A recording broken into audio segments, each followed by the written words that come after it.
hacia una teología de lo femenino, reflexiones desde la teología del cuerpo en Juan Pablo II, por Carmen Álvarez Alonso.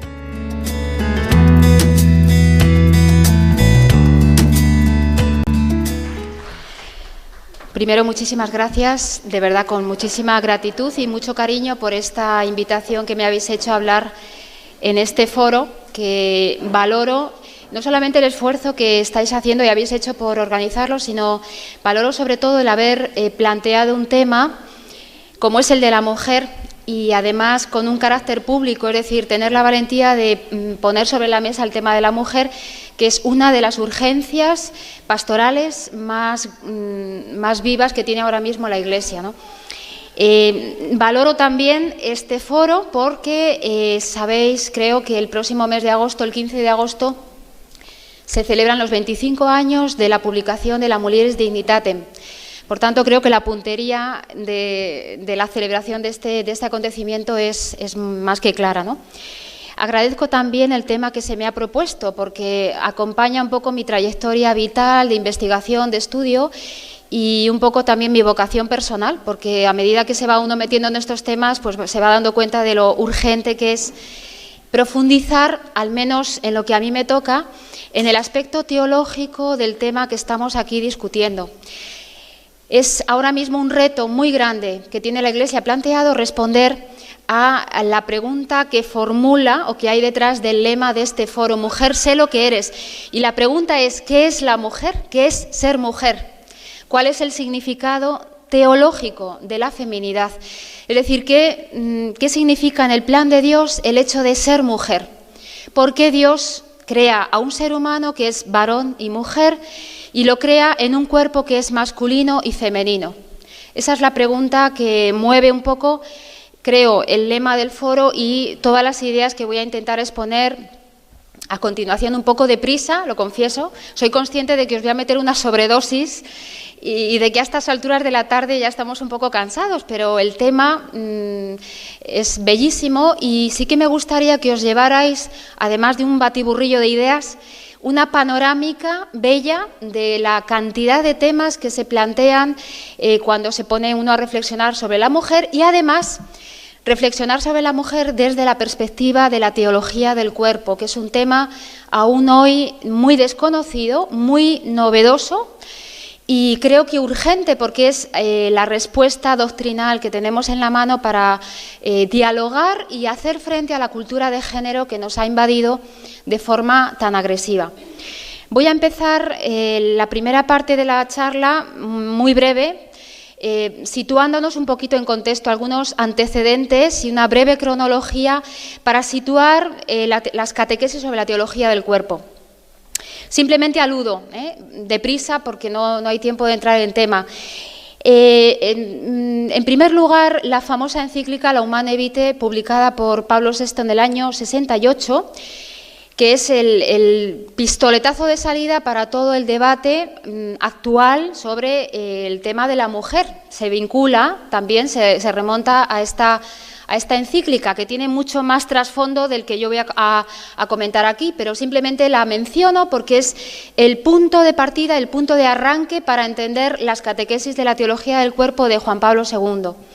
Pablo VI publica la Humane Vitae en julio del 68, fijaros, en plena revolución sexual del 68 y en plena expansión del feminismo radical. Realmente Pablo VI ahí se jugó el tipo. Fue la última encíclica que escribió, a partir de la Humane Vitae no escribió más, y supuso tal conmoción en la Iglesia, dentro y fuera, que, bueno, además de marcar un inicio de un vivo debate dentro de la Iglesia, marcó también un poco la decadencia, el declive más bien de su pontificado, porque, bueno, pues la crisis que desencadenó la Humane Vitae le afectó muchísimo en la salud, etcétera. Después de Pablo VI menciono simplemente, porque no da tiempo a entrar en más, que Juan Pablo II, después de la celebración del Concilio Vaticano II, Juan Pablo II es elegido Papa en el año 78, el 16 de octubre de 1978.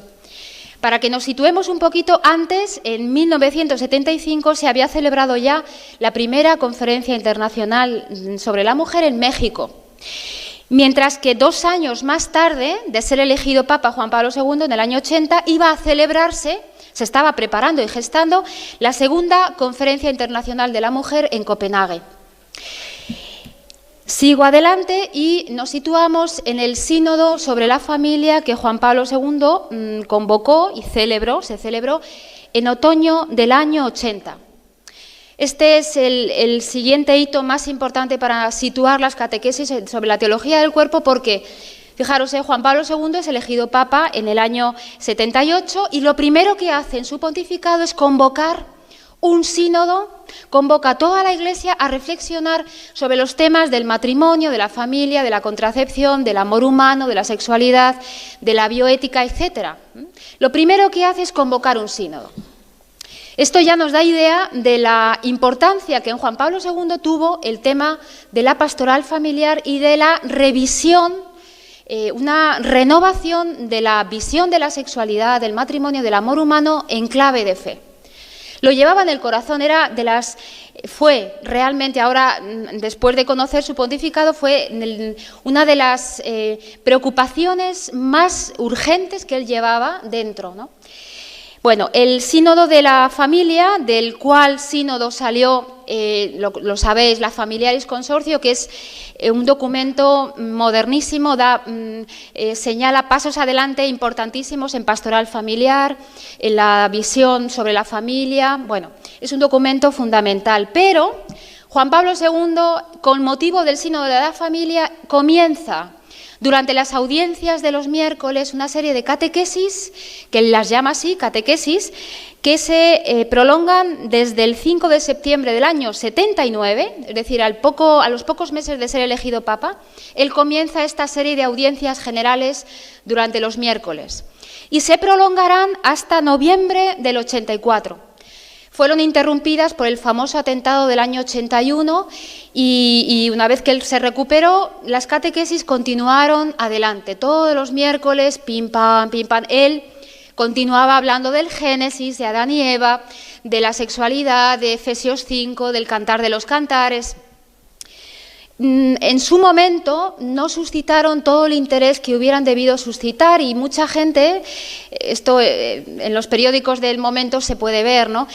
Los comentarios de mucha gente decía, bueno, este Papa, claro, es polaco, acaba de empezar, claro, con los problemas tan gordos que hay sobre la mesa, ¿qué hace hablando de Adán y Eva y del Génesis? Las catequesis pasaron un poco desapercibidas y es ahora, cuando la ideología de género ha entrado en Europa de una manera violenta, cuando estamos echando mano y tirando del corpus doctrinal que Juan Pablo II nos dejó en las catequesis sobre la teología del cuerpo. ¿Por qué Juan Pablo II comenzó su pontificado hablando de la teología del cuerpo?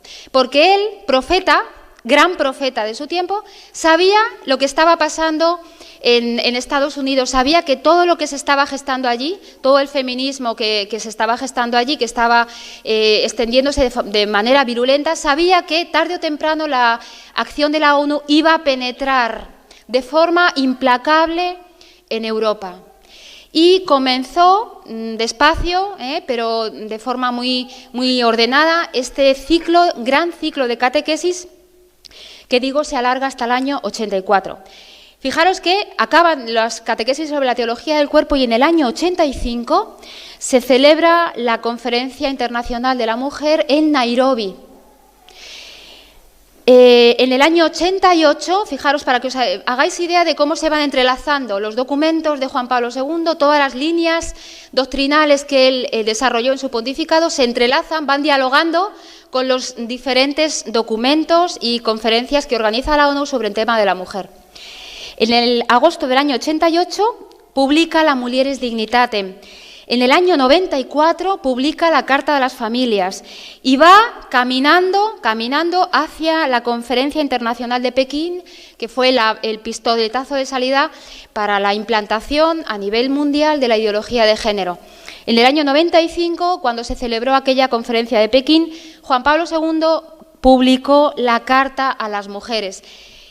No sigo, por no alargar más este punto, pero cuando uno recorre ahora, después, a posteriori, los documentos que él fue publicando, se va dando uno cuenta de que estudió prácticamente todos los puntos nucleares que pone en cuestión la ideología de género.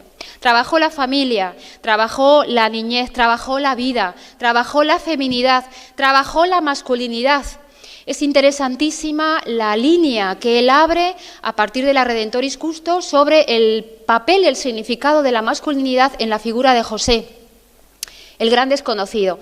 Por cierto, paréntesis, no creo que sea accidental ni casual que el Papa Francisco haya empezado su pontificado el día de San José. Es urgente, como un reto grande que tenemos planteado, desempolvar, recuperar y redescubrir la figura de San José, la figura y el significado de la paternidad y el significado de la masculinidad. Es urgente ahora mismo responder desde la revelación y desde la teología qué significa también la masculinidad. Una segunda parte, también voy a pasar muy deprisa, para no detenerme porque quiero entrar de lleno en lo que es propiamente el tema. Voy a mencionar algunos motivos, solo algunos, hay muchísimos, algunos motivos, algunas claves, primero de carácter cultural, que hacen urgente y actual, más que nunca, conocer y difundir la teología del cuerpo. En primer lugar, esta labor de la ONU, que también y tan gráficamente nos explicaban esta mañana, esa reformulación de los derechos fundamentales del hombre que lleva adelante la ONU y que tiene como consecuencia más clara la implantación de la ideología de género en todo el planeta, ¿no? Esta reformulación de los derechos fundamentales del hombre repercute en una reformulación de los derechos fundamentales de la mujer. Una simple consecuencia que anoto del feminismo radical, del cual nos hablaban esta mañana, pasamos en primer lugar a la masculinización de lo femenino. De la masculinización de lo femenino estamos también pasando a la feminización del varón. Hoy en día, incluso desde ámbitos educativos, se está denunciando la feminización de la sociedad. Y se está denunciando ya en los medios de comunicación las taras que esta feminización de la sociedad tiene, por ejemplo, en el ámbito educativo. Los niños que están en clase, los adolescentes, están dominados por ese patrón femenino, la centralidad de la chica, de lo femenino en la clase, y no son educados en el sentido y en el valor de su masculinidad. Una segunda clave es esa interpretación biofisiológica de la maternidad y de la mujer, que explica y entiende la maternidad no solamente como una carga, no solamente como una fuente de esclavitud para la mujer, sino que, sobre todo, vacía de significado la maternidad. La maternidad aparece ya desvinculada, atención, de la clave de la feminidad, que es la lógica del don. La maternidad no se explica desde la lógica del don y se traslada al ámbito de los derechos. La maternidad es un derecho o no es un derecho, y deja de explicarse desde la lógica del don. No es el don, no es un don de la mujer a través del cuerpo, sino que es un derecho que la mujer se ha apropiado y, por lo tanto, dispone de él a su antojo y según su voluntad. Esta interpretación puramente biologicista de la maternidad pues tiene consecuencias bastante graves, porque ha despersonalizado el cuerpo. El cuerpo se ha desprovisto de su carácter personal, ha perdido su significado teológico y, sobre todo, el cuerpo se ha desvinculado de su vocación al amor. El cuerpo ya no está llamado al amor, ya no tiene una vocación inscrita en el propio cuerpo y en la lógica del don, en la dinámica del don, sino que el cuerpo se ha convertido en un instrumento de placer, en un objeto, en algo puramente material y biológico del cual yo dispongo. En esta visión del cuerpo, la sexualidad pierde también su carácter simbólico, ya no es una promesa de una plenitud mayor. La sexualidad se reduce al placer y a la genitalidad. Es decir, ya no expresa el don de la persona, ese don que se expresa a través del cuerpo, ya no es una promesa de una plenitud, de un amor más verdadero, que va más allá del goce inmediato, ya no es promesa.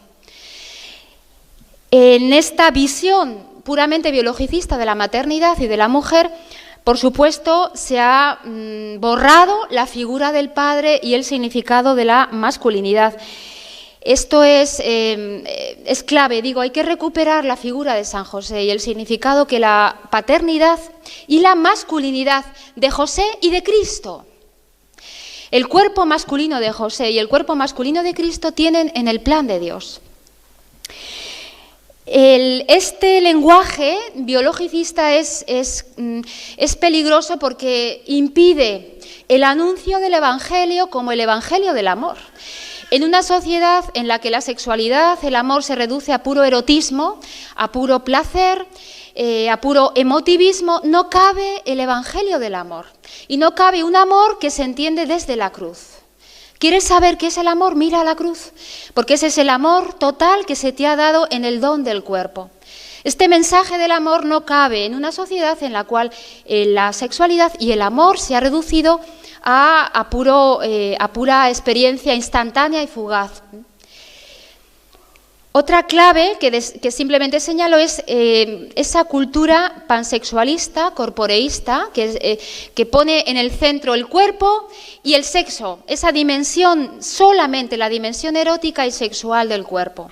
Ese es el centro de la sociedad y de la vida social. Una cultura pansexualista, corporeísta, que por una parte exalta el cuerpo en extremo, pero por otra parte conduce a una experiencia del amor frustrante y decepcionante. En el día a día del matrimonio, de la familia, muchas veces nos pesan los fracasos, las desilusiones y el constatar que aquello que el amor prometía, en la realidad del día a día no es así.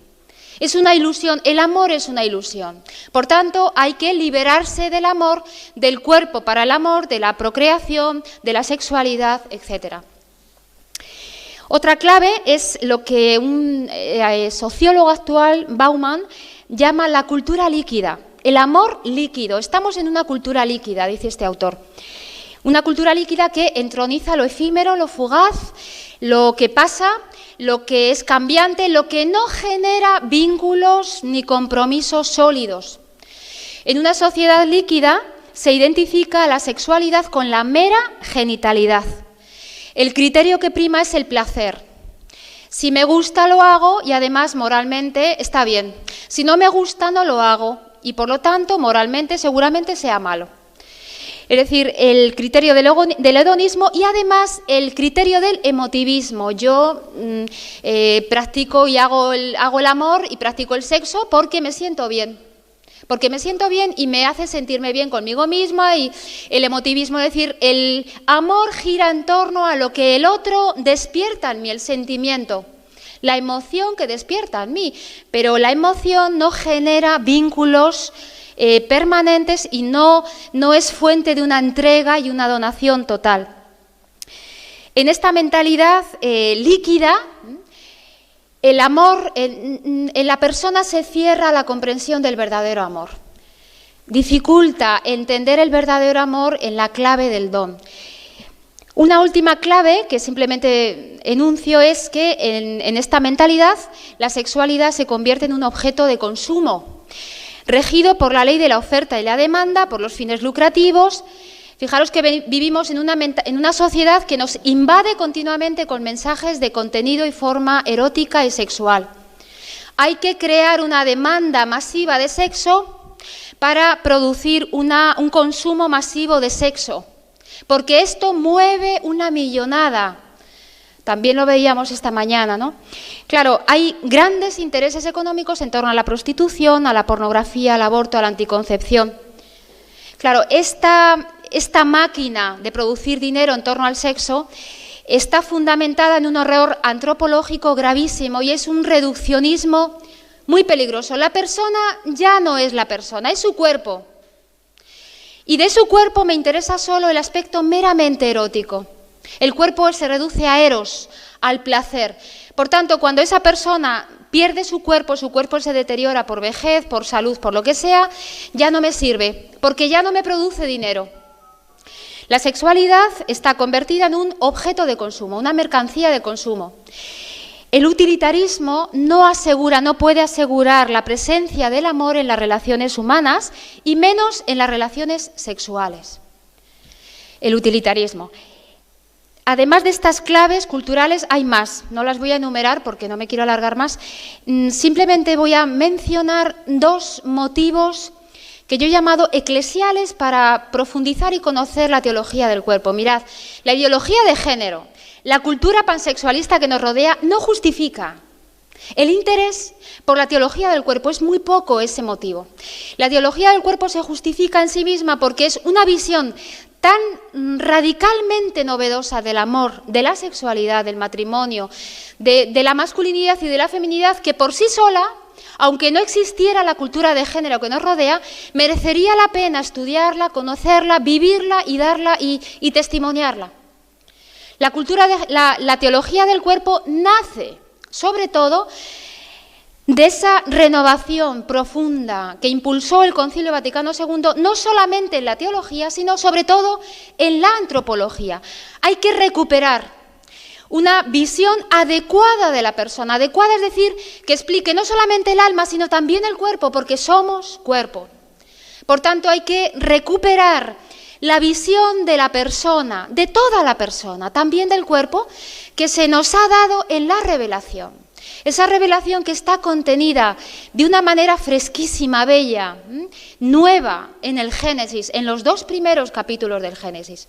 Por tanto, el Concilio Vaticano II impulsa una renovación interior en la teología y en la antropología, fruto de la cual son también estas aportaciones de Juan Pablo II en torno a la teología del cuerpo.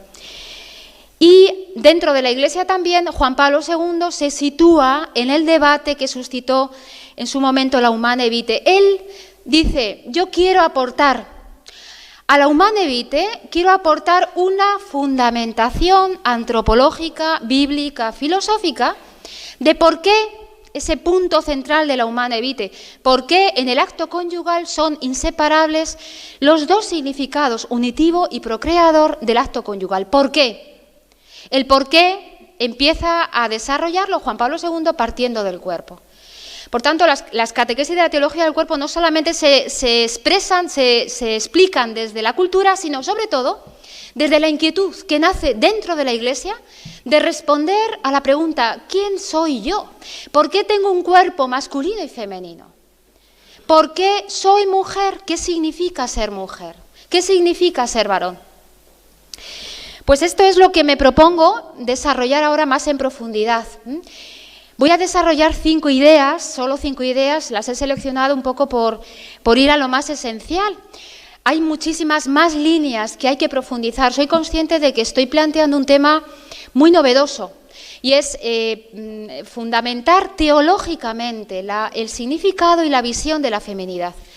Es decir, ¿qué tenía Dios en la cabeza cuando crea a Eva y cuando piensa e idea y modela en el barro del Génesis, en el barro primordial, un cuerpo femenino? ¿Por qué Dios, de los infinitos modos posibles de ser hombre, infinitos, por qué Dios, de esas infinitas posibilidades de ser humano, crea solo una, este ser humano, que es varón y mujer? Y además con un cuerpo que es masculino y femenino. ¿Por qué? ¿Qué tenía Dios en la cabeza y sobre todo en el corazón para modelar y crear un ser humano que es y solo es masculino y femenino?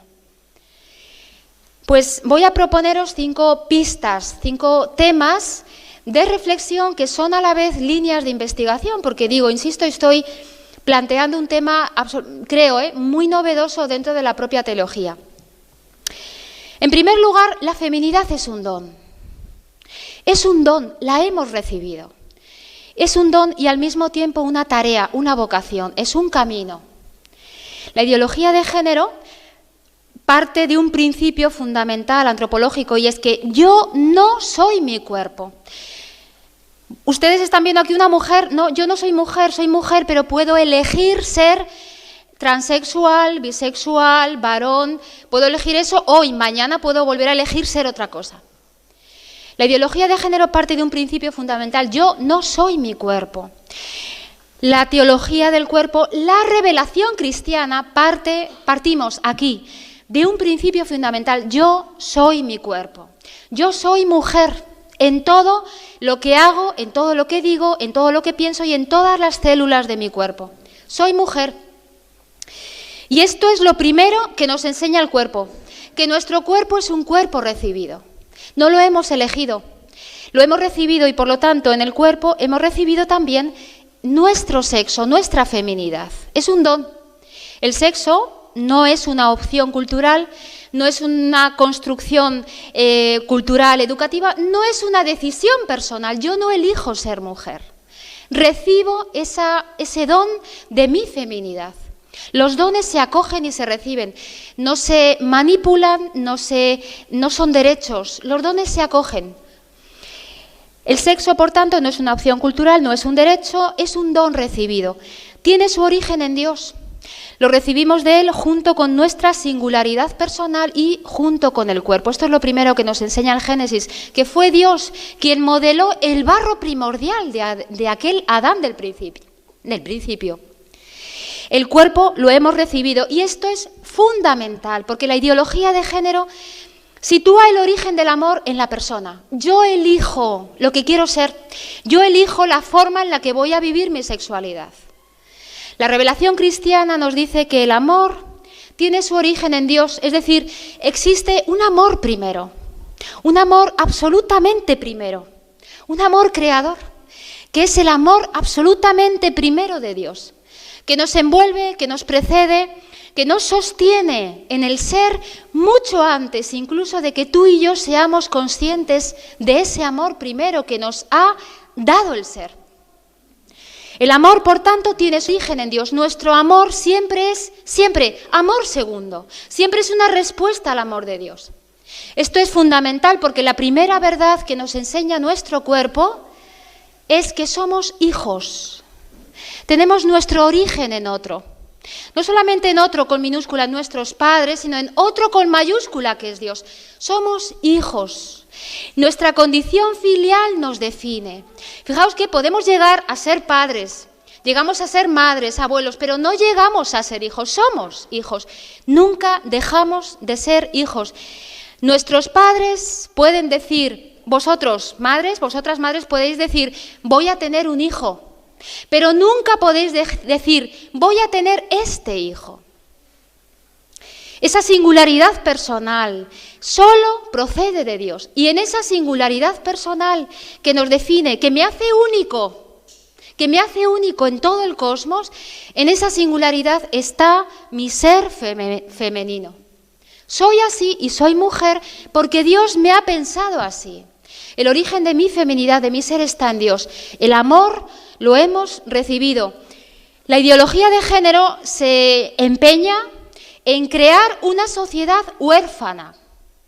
El mundo de hoy, el hombre de hoy, no es un hombre que se sienta hijo. Quiere ser adulto. Él ha convertido la sexualidad en un derecho porque quiere él decir dónde está el bien y dónde está el mal. Seréis como dioses, dice el Génesis. Vivimos en una sociedad que se empeña en ser adulta. Qué importante redescubrir el significado filial, no solamente de la vida cristiana, sino del amor. En el orden del amor hay que reconocer una primacía al amor filial. En el amor filial, que es el que se vive y se aprende en la familia, yo aprendo a amar porque primeramente aprendo a ser amado. Aprendo a amar. Y eso es ser padre, ser madre, porque primeramente me he sentido amado, he recibido el amor. Esto significa ser hijo. Fijaros, el Génesis insiste de muy diversas maneras en esta verdad, en el valor personal de nuestra identidad sexual. Cito solamente en este punto 2 versículos, Génesis 1:27, que dice así: y creó Dios al hombre a su imagen, a imagen de Dios lo creó. Macho y hembra los creó. Es interesantísimo en un solo versículo como el texto alterna ese singular plural. Lo creó, los creó. Macho y hembra los creó, imagen de Dios lo creó. ¿Qué dice este singular plural? Que el hombre es creado uno. Somos uno. La totalidad de lo humano es masculina y femenina. Todo lo humano es solo masculino y femenino. Pero a la vez el hombre no solo es uno, son dos, son diversos. Es masculino y es femenino, los creó. Fijaros que los dos primeros capítulos del Génesis marcan también el significado personal de la diferencia sexual. Génesis 1 habla de macho, hembra los creó. En Génesis 2 no se dice macho, hembra los creó, se dice varón y mujer los creó. Varón, mujer. Del Génesis 1, macho, hembra, se pasa al Génesis 2, varón, mujer. La diferencia sexual, el sexo, no es un dato biológico. Va más allá de lo biológico, está llamado a convertirse en una nota personal. El ser humano, tú y yo, somos los únicos seres llamados a pasar del macho-hembra al varón-mujer. La forma humana de vivir nuestra sexualidad. Varón-mujer. Esto significa que la feminidad es un camino. Tengo que caminar, es una vocación, tengo que llegar a ser varón, llegar a ser mujer. He recibido la feminidad como un don, pero tengo que llegar a ser lo que soy. Este camino, masculinidad, feminidad, tiene un vértice. Serán los dos una sola carne.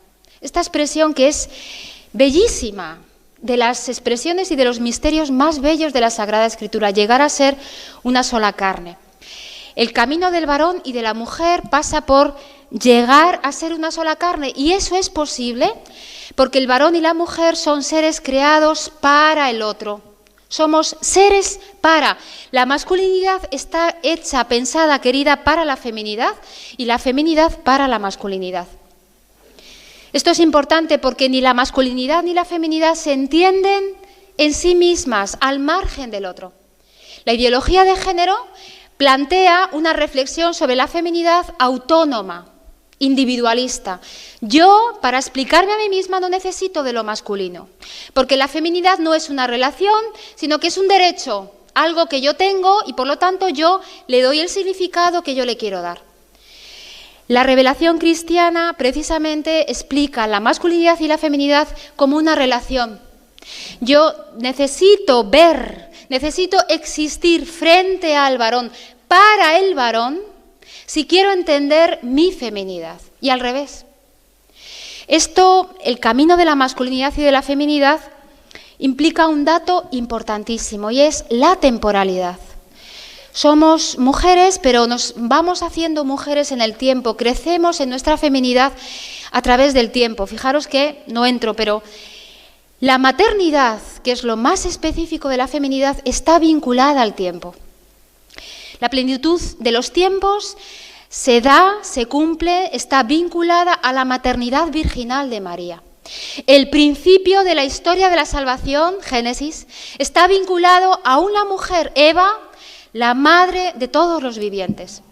La maternidad está vinculada al tiempo también al final de la historia, en la parusía, porque en ese momento vendrá la esposa. El Apocalipsis habla de la esposa. Por tanto, el tiempo tiene una especial vinculación con la maternidad. El Génesis, por tanto, reafirma esta dualidad sexuada del hombre. Juan Pablo II tiene en la Familiares Consortio una afirmación atrevidísima, muy grande, un paso adelante muy grande, y es que viene a decir que puesto que el hombre ha sido creado a imagen de Dios, y el hombre, todo lo humano es masculino y femenino, la imagen de Dios en el hombre es dual, es masculina y es femenina, los dos. La unidad de los dos es a imagen de Dios. ¿Qué significa esto? Que allí donde hay comunión, comunión de los dos, una comunión que se expresa en el cuerpo, pero no necesariamente tiene que estar vinculada a lo biológico del cuerpo, allí donde hay comunión, Dios se refleja con mayor nitidez como en una imagen, la comunión de los dos. Juan Pablo II llama a esta idea, lo llama la unidad dual, es decir, la unidad primordial, dice él. Hay entre el varón y la mujer, por el hecho de haber sido creados así, varón-mujer, una reciprocidad que es mucho más que una reciprocidad afectiva. Una reciprocidad, dice él, ontológica, en el nivel del ser. Somos seres para. Y esto por el hecho mismo solo de existir. de existir como seres sexuados. El ejemplo de las manos derecha e izquierda es muy claro, creo. La mano derecha es derecha porque dice relación a la izquierda. La mano izquierda es izquierda porque tiene enfrente de sí la mano derecha. El varón y la mujer son varón-mujer porque se miran y se explican y se entienden uno en relación al otro. Si yo tuviera solo una mano, un pie, un ojo, no podría decir que es ni derecha ni izquierda. Esa es la ideología de género, explicar la mano, la mujer, la feminidad al margen del otro. Paso al siguiente punto, que es la masculinidad y la feminidad integradas en la historia de la salvación. ¿Qué significa esto? Que la historia de la salvación es masculina y es femenina. Génesis 2:18, de nuevo volvemos a fundamentarnos en el Génesis. Génesis 2:18 dice, no es bueno que el hombre esté solo. No tengo tiempo de explicar qué significa aquí la soledad, pero es un tema muy original que introduce Juan Pablo II, bellísimo, de una densidad teológica, antropológica espectacular. No es bueno que el hombre esté solo, voy a hacerle una ayuda adecuada, una ayuda semejante. Y es entonces cuando Dios crea a la mujer. Es decir, existir como varón-mujer significa existir uno junto al otro, existir como ayuda semejante. Génesis 2:23 lleva más allá esta expresión, ser ayuda semejante. Génesis 2:23 son las primeras palabras del ser humano en la Sagrada Escritura. Fijaros, la primera vez que habla el ser humano en la Sagrada Escritura son palabras de asombro ante la belleza del otro, de Eva. Y exclama, Adán, fruto de ese asombro, esta sí que es carne de mi carne y hueso de mis huesos. Esta será llamada Isha, en hebreo, porque del Ish ha sido tomada, literalmente, esta será llamada varona, suena fatal en español, esta será llamada varona porque del varón ha sido tomada. Varón, varona, ¿qué descubre Adán a la vista de Eva? Descubre que tiene un cuerpo como el de Eva, humano, distinto, absolutamente distinto a todos los demás cuerpos creados. Adán y Eva se descubren a sí mismos como un cuerpo distinto a los demás cuerpos creados. Yo no soy una lechuga, no soy una montaña, no soy un árbol, no soy una piedra, no soy una máquina. Soy humano. Y además, frente a Eva, Adán se descubre no solo humano, sino distinto, masculino.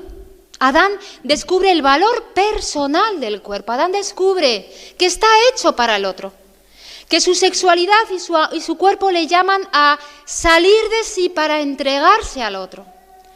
Ese es el significado personal del cuerpo. La pregunta es, ¿en qué ayuda la mujer al varón? ¿En qué ayuda el varón a la mujer? La mujer al varón, en realidad, perdonad, tiene que ayudarle en todo, pero especialmente en el orden del ser.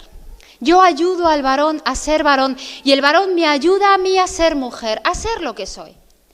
Esta ayuda complementaria, esta reciprocidad entre lo masculino y lo femenino, es también el ritmo que marca la historia de la salvación. Fijaros, esto es tan clave. Dios salva lo humano. Dios quiere salvar lo humano y lo humano es solo masculino y femenino. Y Dios salva lo humano, masculino y femenino en el tiempo, en la historia. Por tanto, Dios, para revelarnos su misterio de amor, para decirnos quién es, cómo ama al hombre, se sirve del lenguaje humano del amor, que es masculino y femenino, para revelarse en el tiempo. Se sirve del lenguaje del amor, que es masculino y femenino, y es el lenguaje que tú y yo entendemos. Dios, para decirme cómo es el amor que me tiene, utiliza el lenguaje mismo del amor humano.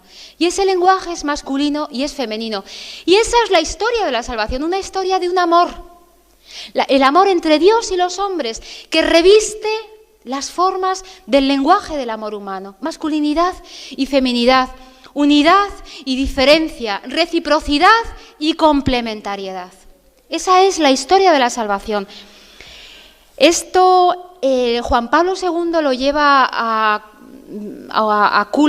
culmen en un número impresionante de la Mulieris Dignitatem, en el número 11. Juan Pablo II en esta carta deja caer expresiones que son atrevidísimas.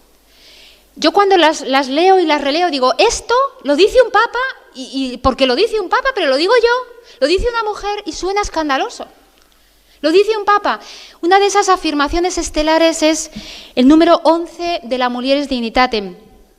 Dice él, hay un misterio de la redención, hay una revelación que se nos ha dado, se nos ha volcado en el lenguaje de la masculinidad, en el misterio del ser varón, Adán, José, Cristo.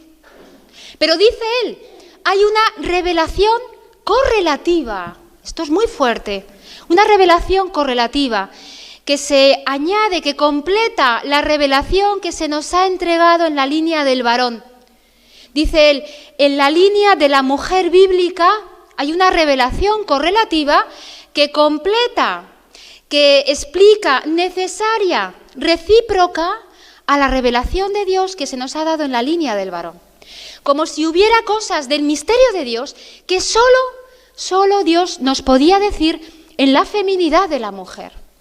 Cosas del misterio de Dios que solo podían ser dichas en el misterio de la maternidad virginal de María, en María por el hecho de ser mujer. ¿Cuáles son esos aspectos? Una idea solo, ya he desarrollado una idea y no del todo porque no puedo entrar, ¿no? ¿Qué aspectos del misterio de Dios se nos revelan solo en la feminidad de María? En primer lugar, una nueva forma de ser una sola carne, realizada en esa maternidad virginal, una sola carne entre el esposo que es Cristo y la esposa que es la carne humana. Hay una nueva manera de ser una sola carne que se expresa en el cuerpo, pero que no está vinculada, dependiendo expresamente de lo biológico del cuerpo. Una forma nueva de ser una sola carne que va más allá del acto conyugal. En segundo lugar, una nueva manera de vivir la complementariedad y la diferencia. Pensad una cosa, en la maternidad virginal de María se da la mayor unión y a la vez la mayor diferencia entre Dios y el hombre. La mayor unión y la mayor diferencia. En tercer lugar, un nuevo modo de dar y entregar el cuerpo. Se puede entregar el cuerpo de un modo nuevo, distinto al modo de entregar el cuerpo propio del acto conyugal. Esto es fundamental para entender cómo se vive la sexualidad en la forma virginal y no solo conyugal. Hay una manera nueva de entregar el cuerpo que no es el modo propio del acto conyugal. Esa manera nueva de entregar el cuerpo conlleva una fecundidad nueva, que no se reduce solo a la procreación, a la fertilidad, sino que va más allá. Una fecundidad que es más universal. Una fecundidad que no es solo biológica, que está vinculada al Espíritu Santo. Una fecundidad que es más similar, más próxima a la fecundidad propia de Dios. Todo esto se nos revela en ese misterio de la maternidad virginal de María, en el cual vemos de una manera muy transparente cómo es el eterno engendrar de Dios en la Trinidad. Una generación, una fecundidad que es virginal, que está vinculada al Espíritu Santo y que es divina, como la maternidad y la fecundidad de María. Esto solo lo conocemos por María y porque es mujer, madre, virgen y esposa. Esto nos da idea ya de hasta qué punto la carne sexuada del hombre está implicada en la salvación. No entro aquí, pero simplemente os invito a que releáis dos pasajes de la Escritura del Antiguo Testamento, Jueces 19-20 y el segundo libro de Samuel, capítulo 3, versículos 7 y 8. Dos mujeres, aparecen aquí dos mujeres, las dos concubinas. De la primera mujer, una concubina de Belén, no conocemos ni el nombre. De ella sabemos solo que pasó toda la noche fue víctima de ultrajes, fue violada, fue maltratada y pasó toda la noche sufriendo en silencio la injusticia de los demás. esa concubina de Belén, de la cual no sabemos el nombre. Simplemente sabemos que fue carne de un sufrimiento injusto. Esa mujer en el Antiguo Testamento, de la cual no sabemos más, solo que personificó como el siervo de Yahvé, personificó en su carne el sufrimiento de los débiles, de los indefensos, el sufrimiento injusto. Esa mujer estaba llevando adelante la historia de la salvación. En ella, como en el siervo de Yahvé, se anticipaba ya el misterio del sufrimiento en la carne y en el cuerpo de Cristo. Un tercer punto que me gustaría desarrollar es lo femenino esponsal como clave de interpretación de todo lo humano. Esta es una idea que lanza Juan Pablo II también en la Mulieris Dignitatem. Es decir, la feminidad es la clave para entender al hombre, a todo el misterio del hombre, toda la humanidad. De nuevo os cito Génesis 2. Fijaros el hecho de ese detalle bellísimo que siempre pasa desapercibido. Dios crea a la mujer, luego voy a hablar de esto. Dios crea a la mujer y la conduce ante Adán. Dios conduciendo a la mujer de la mano ante Adán. Este detalle recuerda los rituales matrimoniales antiguos, en los cuales rituales había un momento fundamental bellísimo. Y era el momento de la conducción de la esposa hacia la casa del esposo. Los amigos del novio, los amigos de la esposa acompañaban con danzas, bailes, acompañaban a la novia a la puerta del esposo. Dios aparece aquí como el amigo de la esposa, el amigo de la humanidad, el amigo de la mujer. Conduce a la mujer ante el varón. A ese gesto de Dios responde la exclamación de Adán: esta es carne de mi carne, hueso de mis huesos. Este momento del Génesis recuerda también el momento en el que en los rituales antiguos, matrimoniales antiguos, también se formalizaba el matrimonio con una declaración formal. La exclamación de Adán aquí es leída también en clave matrimonial. Es como si formalmente la intimidad conyugal entre los dos diera inicio. La vocación conyugal de los dos ya está constituida, ¿no? Es el momento en el cual se descubre el significado conyugal del cuerpo.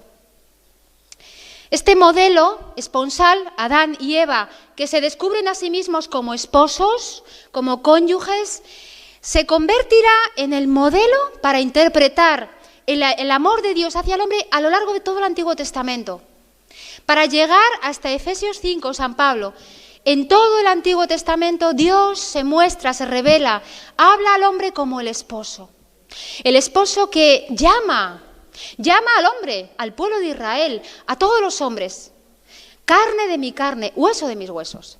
Realmente el esposo Dios se hará carne de mi carne, hueso de mis huesos en la encarnación. Y San Pablo llegará a decir ese misterio de amor nupcial, que es Dios esposo y la humanidad esposa, llega a su vértice en Cristo y la Iglesia. Ese misterio de la una sola carne, que son Cristo y la Iglesia.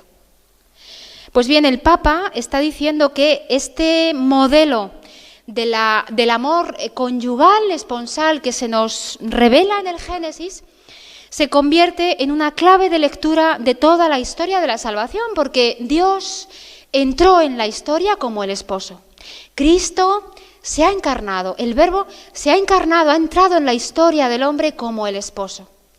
Y ha entrado como el esposo entra en la esposa, en la intimidad de la esposa y en el cuerpo de la esposa. Por eso dice Juan Pablo II, lo femenino esponsal. Lo que es la esponsalidad femenina es la clave para entender cuál es la vocación de la humanidad, de todos los hombres, ser esposa, es decir, darse y acoger dentro de sí el don del esposo Cristo. Esta es la vocación esponsal a la cual todos los hombres son llamados. Juan Pablo II tiene otros dos números que son para enmarcar en un marco de oro de la Mulieris Dignitatem, que son el número 25 y el número 22, donde resume y fundamenta este valor simbólico de la feminidad. Él dice, lo femenino, La esposa se convierte, por tanto, en clave que me ayuda a releer toda la historia de la salvación, la fe, el Evangelio, la encarnación en clave esponsal. La clave para entender todo lo humano es la esposa, la feminidad de la esposa. Y dice él en la Mulieris Dignitatem 22, la hermenéutica del hombre, si yo quiero entender y saber qué es el hombre, ese entender el misterio del hombre pasa, dice él, por una referencia a lo femenino. Esta afirmación es revolucionaria porque el Concilio Vaticano II, en la Gaudium et Spes 22, había dicho que el misterio del hombre solo se esclarece a la luz del misterio del Verbo encarnado. Juan Pablo II está diciendo, y además, el misterio del hombre se esclarece a la luz de la mujer y de la feminidad. Está completando de una manera absolutamente novedosa ese principio que ya formuló en su momento el Concilio Vaticano II.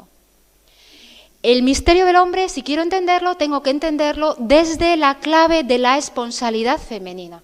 Esa llamada a ser esposa, que es la vocación de todos los hombres, no todos los bautizados, no, todos los hombres, porque todos los hombres han sido creados en una condición esponsal y con una vocación esponsal, que después se vivirá en la forma conyugal o en la forma virginal, pero la nupcialidad forma parte de nuestro ser persona.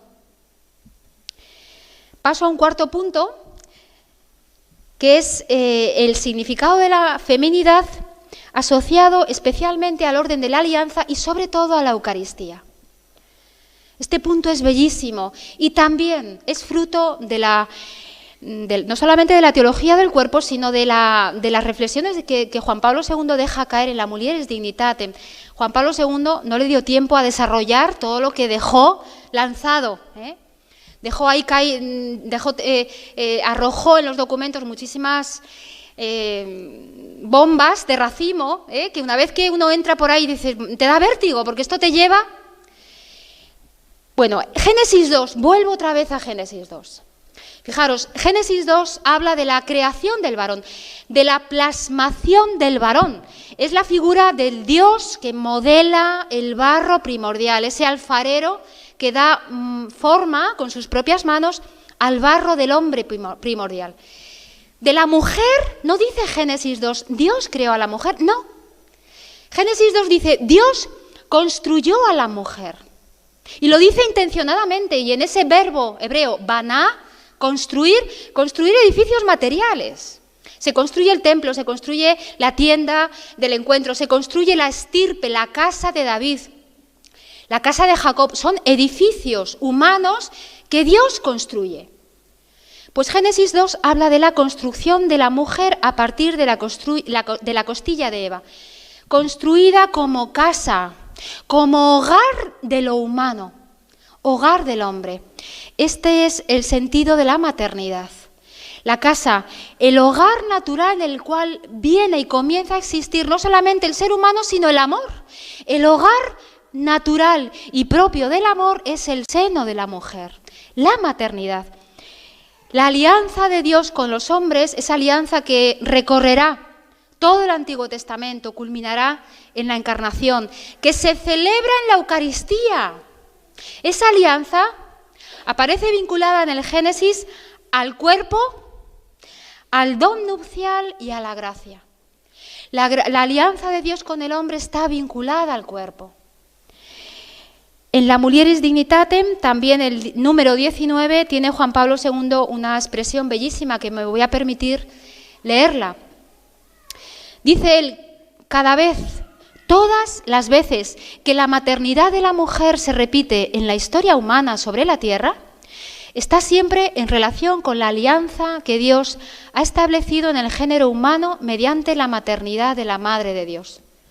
Allí donde se renueva el misterio de la maternidad, allí donde una mujer da a luz una vida nueva al mundo, allí está Dios, en cierto modo, renovando su alianza. Esa maternidad es signo de una alianza, de una maternidad que nace de Dios. Esto es lo que dice Juan Pablo II, es decir, hay una profunda relación simbólica entre la maternidad y la alianza, esa alianza que se celebra en la Eucaristía. Mirad, a mí me estremece y me emociono cada vez que lo explico y lo digo, me estremece pensar que Cristo, cuando inventó, ideó, soñó el sacramento culmen, fuente y culmen de toda la vida de la Iglesia, dice el Concilio Vaticano II. Cuando Cristo soñaba la Eucaristía en los largos años de la vida de Nazaret, lo soñó y lo gestó mirando a su madre y mirando la maternidad virginal de María. El sacramento de la Eucaristía, la estructura sacramental más íntima de este sacramento, discurre sobre un cuerpo que se da y una sangre que se da para comunicar una vida nueva al mundo. Y eso es la maternidad. Un cuerpo que se da y una sangre que se dan para dar una vida nueva al mundo. Y estremece pensar que en lo más profundo, en la entraña del centro sacramental de la Iglesia, que es la Eucaristía, esté el dinamismo propio de la maternidad. Mucho de femenino había ya en la institución de la Eucaristía. Cristo, ¿de quién aprendió a entregar el cuerpo? ¿De quién aprendió a entregar la sangre? ¿De quién aprendió a partir el pan? Lo aprendió, fijaros, no solo de las Veracá, las Pascuas del Antiguo Testamento, no, aprendió y soñó y gestó, inventó la Eucaristía a la luz del misterio del amor humano que él veía cada día en María y en José. Cristo aprendió de su madre a entregar el cuerpo y a entregar su sangre. ¿Para qué? Para dar una vida nueva al mundo. Esa es la Eucaristía y esa es la maternidad. Por tanto, en la mujer, todo lo biológico es femenino. En la mujer, todo lo biológico es eucarístico. En la mujer, todo lo biológico es sacramental. Y en un sacramento que discurre en lo más íntimo de su estructura sobre el dinamismo de la maternidad, era necesario que el ministro de la Eucaristía fuera un varón. Porque el don del esposo, de Cristo, esposo, se representa sacramentalmente en el cuerpo masculino del varón. El cuerpo masculino del ministro del varón, de la Eucaristía, expresa sacramentalmente cómo se entrega el esposo, saliendo de sí y entrando en la esposa. Esa es la masculinidad, así se entrega al varón y así se entrega Cristo en la Eucaristía, saliendo de sí y entrando en la esposa que es la Iglesia.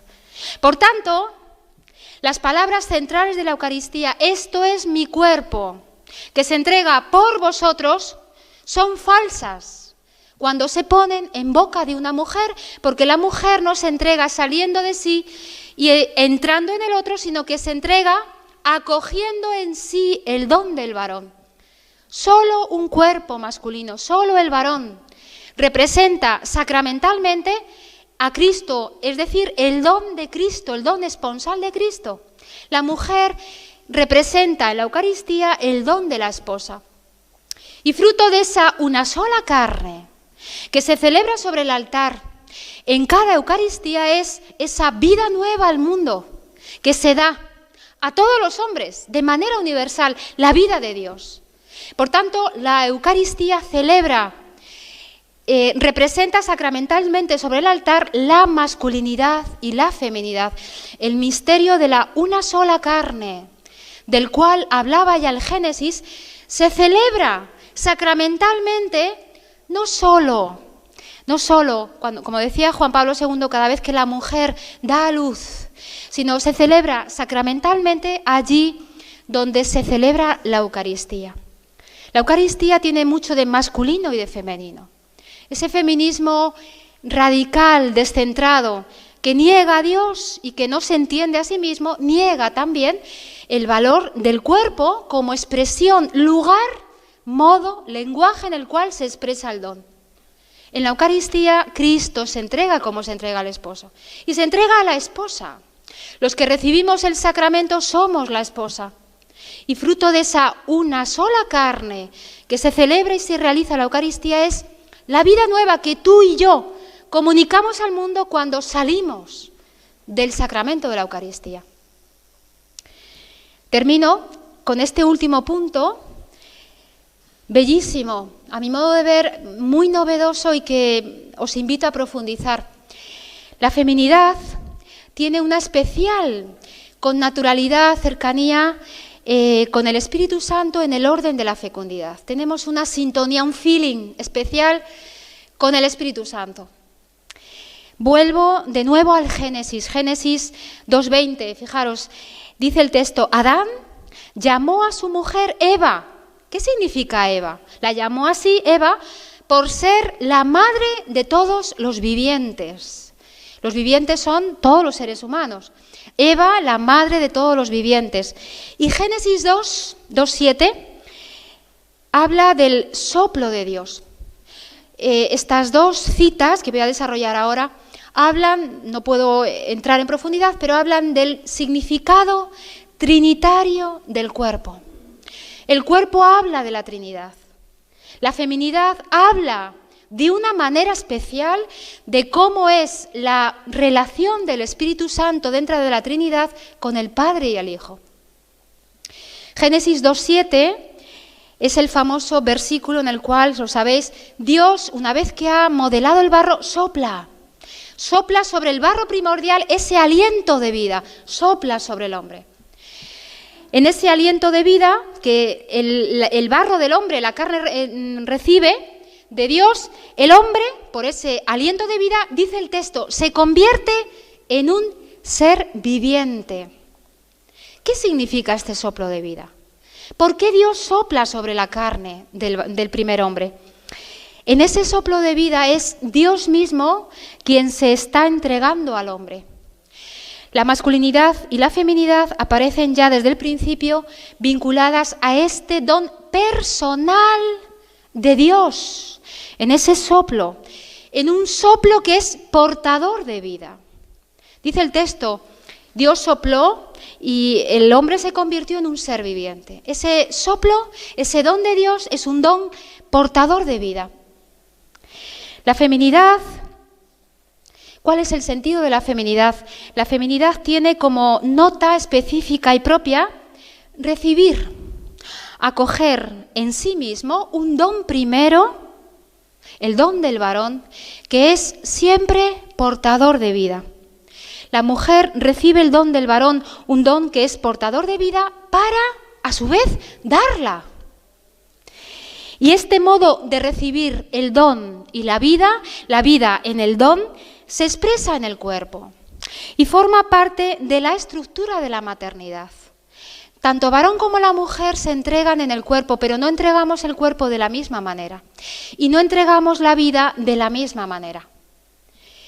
En la vida trinitaria, no voy a entrar, no os asustéis que no voy a entrar en el Tratado de Trinidad, pero en la vida trinitaria hay dos formas de fecundidad. Una forma que se llama inmanente dentro de Dios, ¿no? Dentro de la vida misma de Dios, entre el Padre, el Hijo y el Espíritu Santo, una fecundidad que se da dentro de Dios. Y una fecundidad que se llama trascendente, fuera de Dios, fuera de sí misma y que se ha mostrado y revelado en la historia de la salvación. Estas dos formas de fecundidad, estos dos dinamismos de la fecundidad son propios, están muy vinculadas a la acción del Espíritu Santo. Estas dos formas de fecundidad en Dios se repiten, se prolongan, se encarnan como en una imagen en la fecundidad humana, masculina y femenina. La fecundidad humana es a imagen de Dios y es también inmanente y trascendente, pero fijaros, si cabe, es una imagen más nítida, más clara de la fecundidad divina, la fecundidad propia de la maternidad de la mujer. El varón es imagen de la fecundidad inmanente de Dios porque él mismo es portador de vida. Él es el don primero de la vida, el inicio primero de la vida. El varón hace fecunda a la mujer. Y esa fecundidad trascendente es que el varón lleva en sí la vida para darla a la mujer y hacerla fecunda, es decir, hacerla madre y esposa. Y el cuerpo expresa ese don, expresa ese doble movimiento que se expresa también en el modo de dar el cuerpo. El varón sale de sí y entra en la mujer. La vida siempre conlleva un don de sí para entrar, darme al otro, y eso es lo que expresa el cuerpo. La mujer tiene una fecundidad inmanente, si cabe, más clara que en el varón. La mujer es portadora de vida, sobre todo, no solo, pero sobre todo en el momento de la gestación. Es portadora de vida, lleva dentro la vida de los tres, del varón, del hijo y la suya propia. Es la fecundidad inmanente en la mujer. Esa fecundidad se hace trascendente cuando la mujer, da a luz. ¿El qué? La vida. Y la da fuera de sí misma. Y da a luz la vida de los tres, del padre, de la madre y la vida del hijo. La da fuera de los dos, del varón y de la mujer, fuera de la unidad de los dos, les hace salir a los dos de sí mismo. Pues así es el Espíritu Santo en la Trinidad. En el credo llamamos al Espíritu Santo Señor y dador de vida. Señor, es decir, dueño, portador de la vida. Señor, portador de la vida para darla. ¿Cómo? Primero, de una manera inmanente. El Espíritu Santo es la fecundidad en Dios. El Espíritu Santo recibe en sí, esto es lo propio de la maternidad, recibe en él el don fecundo, esa reciprocidad fecunda, el don fecundo del Padre y del Hijo al Padre. La vida de los dos, del Padre y del Hijo, que es también la suya propia. Y a su vez el Espíritu Santo es dador de vida, porque Él es, dentro de Dios, quien hace Padre al Padre e Hijo al Hijo. Él da el ser Padre al Padre y el ser Hijo al Hijo, porque es la fecundidad que une, que hace fecundo el don entre el Padre y el Hijo. Pero esa fecundidad en Dios se hace trascendente, sale fuera de Dios. El Espíritu Santo da hacia afuera la vida de los tres, la vida del Padre, la vida del Verbo, del Hijo, y la suya propia, que es la vida del Espíritu Santo. Y la da hacia afuera a través de la maternidad de la Iglesia. El Espíritu Santo es quien hace fecunda a la Iglesia. Y la hace fecunda para dar y comunicar al mundo una vida que ella, la Iglesia, recibe del don primero del varón, que es Cristo. Y una vida que va más allá de lo biológico, más allá de la procreación, más allá de la fecundidad propia de la fertilidad del matrimonio, la vida propia de Dios. Esta es la maternidad de la Iglesia y este es el fruto, la vida de Dios se nos da en el don del Espíritu Santo. Es lo que celebramos ahora en este tiempo pascual. El don del Espíritu Santo en el cual se nos da la vida propia de Dios y nos lo da la Iglesia.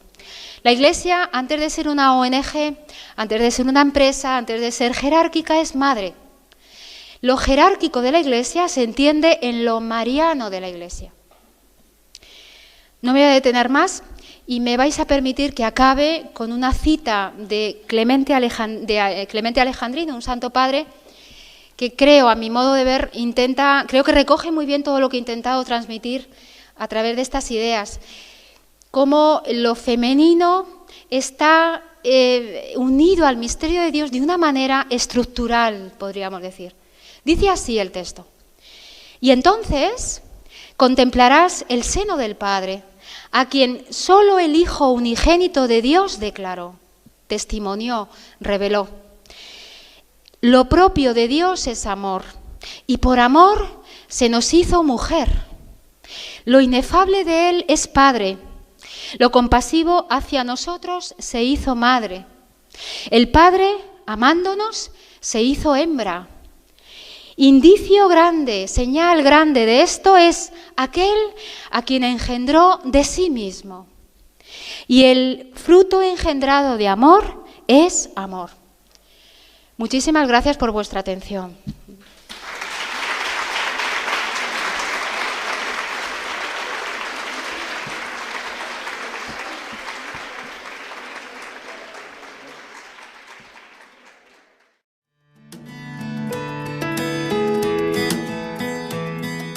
hacia una teología de lo femenino, reflexiones desde la teología del cuerpo en Juan Pablo II, por Carmen Álvarez Alonso.